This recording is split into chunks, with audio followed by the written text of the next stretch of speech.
Meus amigos, Deus, a Bíblia e a ciência. Olha quem está do meu lado, Gerson Pereira. Gerson, vamos para mais uma então? Vamos sim. Esse título anima, porque eu que não escrevi a Bíblia e também não escrevi a ciência. Você também não fez isso? Claro que não. Mas nós dependemos das duas. É verdade. E estamos aí lendo a Bíblia. Então, a gente tem falado aqui sobre vários aspectos daquilo que está escrito. E interessante, Gerson, que as pessoas, a gente tem acompanhado esse feedback, elas estão se alimentando bem com as informações que estão sendo dadas aqui. Porque acabam sendo num cunho diferente, né? É diferente do dia a dia, da análise do dia a dia. Bacana, né? A ideia é exatamente buscar lá na capacidade de entendimento da pessoa mais alguma coisa a ser explorado e usado para o benefício de cada um. Então vamos lá.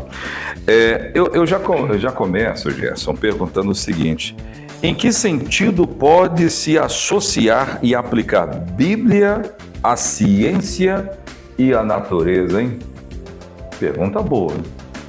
Inclusive, eu que não sou afeto, não sou adepto da hipótese do Big Bang, eu tenho que admitir que o homem que criou o Big Bang, na verdade ele criou o que ele chamou de átomo universal, foi um padre, que era também astrônomo, era físico, era matemático e também era padre, que foi o Lemaitre.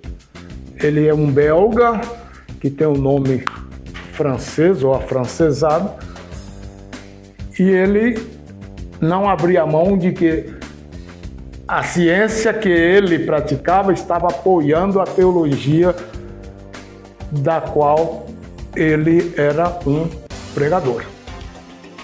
Então, nós ficamos muito à vontade, mesmo não concordando com o Big Bang. Até pouquíssimo tempo, o Big Bang era a proposta mais aceita para início do universo. Mas essa proposta é sendo desgastada por visões mais profundas, mais científicas e, naturalmente, mais teológicas. Então, Oséias, a ciência concorda com a Bíblia e eu queria chamar especialmente sua atenção para isso. Exatamente no momento em que a Bíblia começa, a ciência concorda com a Bíblia. Você imagina a primeira coisa que aconteceu no planeta Terra em termos daquilo que é a nossa história, não a história como astro, não a Terra como fenômeno do espaço, como corpo espacial, mas a Terra, as obras, a criação na Terra. É assim que eu acho mais fácil de entender o relato do Gênesis. Quando você presta atenção, você há de concordar comigo e eu, todos que nos ouvem, o que caracteriza a funcionalidade do planeta Terra é movimento. Acontece que a primeira lei de Newton, também chamado princípio da inércia, ela diz que um corpo em repouso tende a ficar em repouso. Então, a Terra estava aqui, o planeta Terra, essa porção de matéria do infinito, do espaço, estava aqui e um dia ela começou a se mexer. Mas, para isso, ela teria que romper com o princípio da inércia. Ela teria que se mexer. E como que ela iria se mexer? Alguém teve que chegar aqui e mexer nela. Então, nós começamos essa jornada de Bíblia e ciência nesse ponto, porque a Bíblia fala de um agente promotor de movimento, um catalisador de ações. A Bíblia chama isso de Criador. Num texto singelo que diz assim: no princípio criou Deus os céus e a terra era sem forma e vazia, e disse Deus, haja luz. Ou seja, Deus provocou o romper com a inércia para haver movimento.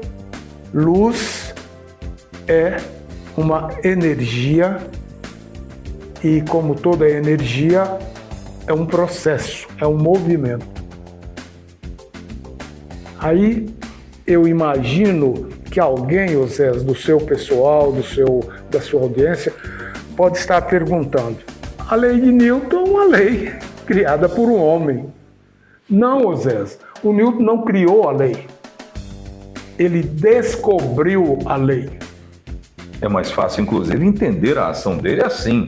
Ele descobriu, ele teve uma busca. Mas uma outra oposição, uma outra questão seria: mas o Newton foi o maior físico, o maior cientista da sua época.